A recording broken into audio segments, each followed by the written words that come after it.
Magandang umaga sa inyong lahat. Ako si Paolo Joaquin Cabana at sabay-sabay nating alamin ang nilalaman ng Kabanata 37 ng Noli Me Tangere, ang Kapitan General. Na ay alamin natin ang mga tauhang nakapaloob sa kabanatang ito. Una ay ang Kapitan General. Siya ang pinakamataas na opisyal ng pamahalaan sa Pilipinas noong panahon ng Kastila. Sa kabanatang ito, kiniusap siya ni Ibarra at iba pang mga tauhan at pinuri siya sa kanyang pagiging makatarungan. Sumunod ay si Crisostomo Ibarra, ang pangunahing tauhan ng nobela. Si Ibarra ay binatang edukado na bagong balik mula sa Europa. Sa kabanatang ito, ipinagtanggol niya ang kanyang ama at tinangging ang mungkahi ng Kapitan General na ibenta ang kanyang mga ari-arian at lumipat na lamang sa Espanya. Pangatlo ay si Padre Salvi, na isang praile na nagbabala sa Kapitan General na ekskomunikado si Ibarra. Pang-apat ay si Padre Sibila, na isa pang praileng kinausap ng Kapitan General. Sumunod ay si Maria Clara, ang kasintahan ni Ibarra na pinuri ng Kapitan General sa kanyang katapangan. Pang-anim ay si Kapitan Tiago, ang ama-amahan ni Maria Clara na pumunta sa opisina ng Kapitan General. Pang-pito ay ang Alkalde Mayor. Binanggit lang sa kabanata na pinakaisapan ng Kapitan General sa Alkalde Mayor na protektahan si Ibarra. Pang-walo ay si Sinang, na kaibigan ni Maria Clara na nag-abot ng mensahe ni Ibarra sa dalaga. At panghuli ay si Padre Damaso. Bagamat hindi direkta na nabanggit sa kabanata, sinabi na nagkaroon siya ng karamdaman kaya't hindi nakadalo sa pag-uusap ng mga praile at ng Kapitan General. Ay dumako naman tayo sa buod ng Kabanata 37 ng Noli Me Tangere. Pinahanap agad ng Kapitan General si Ibarra pagkarating niya.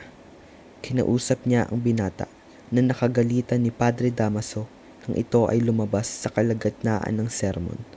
Akala ng binata ay sasamain ito ng Kapitan General, ngunit matapos niya itong kausapin ay nakangiti itong lumabas ng silid.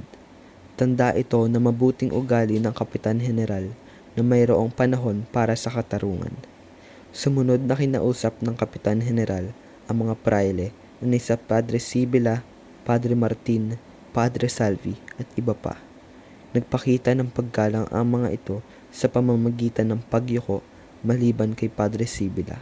Samantalang si Padre Salvi naman ay halos mabali na ang bewang sa pagkakayuko. Kanilang binanggit ang pagkakasakit ni Padre Damaso kaya wala siya doon. Sumunod na nagbigay galang sina Kapitan Tiago at Maria Clara na pinapurihan ng General dahil sa katapangan nito sa paggitna sa away ni Ibarra at Padre Damaso, maging ang pagbabalik ng hinahon ng binata dahil na rin sa kanya. Nabanggit ng General na dapat siyang gantimpalaan sa kanyang ginawa na agad naman tinanggihan ng dalaga. Ilang sandali pa'y dumating na si Ibarra upang makausap ng General. Nagpaalala naman si Padre Salvi na ang binata ay ekskomulgado, ngunit di naman ito pinansin ng General. Sa halip ay ipinaabot niya sa pari ang pangangamusta nito kay Padre Damaso. Umalis ang mga pari na hindi nagustuhan ang ipinakita ng General. Binati ng General si Ibarra at pinuri ang ginawang pagtatanggol nito sa alaala ng kanyang ama. Ayon sa General ay kakausapin niya ang arsobispo tungkol sa pagiging ekskomulgado ng binata. Napansin naman ng General ang pagiging balisa ni Maria, kaya sinabi nitong nais niyang makaharap ito bago umalis patungong Espanya. Ipinaabot naman nito sa alkalde na samahan siya sa paglilibot. Umalis na si Ibarra upang puntahan si Maria. Samantala, sinabi ng General sa Alkalde Mayor na protektahan ang binata upang maisakatuparan nito ang kanyang mga layunin at tumango naman ang alkalde bilang pagsunod. Kaagad namang hinanap ni Ibarra si Maria at nagtungo sa silid ng dalaga.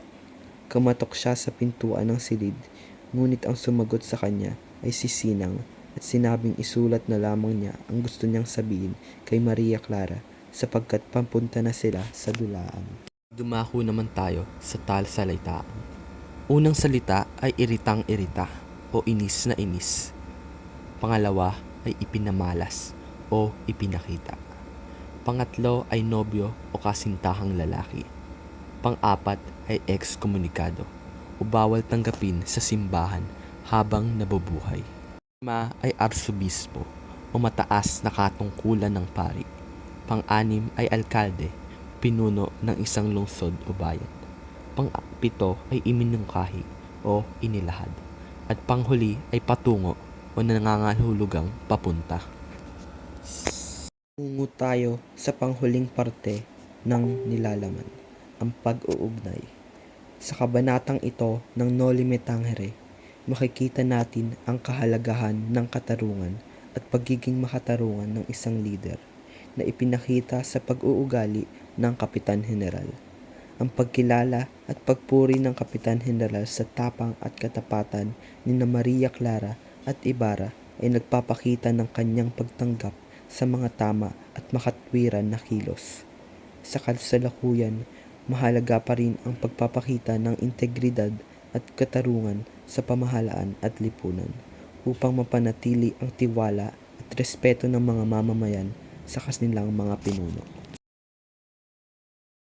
Na po nagtatapos ang ating talakayan tungkol sa Kabanata 37 ng Noli Me Tangere, ang Kapitan Heneral.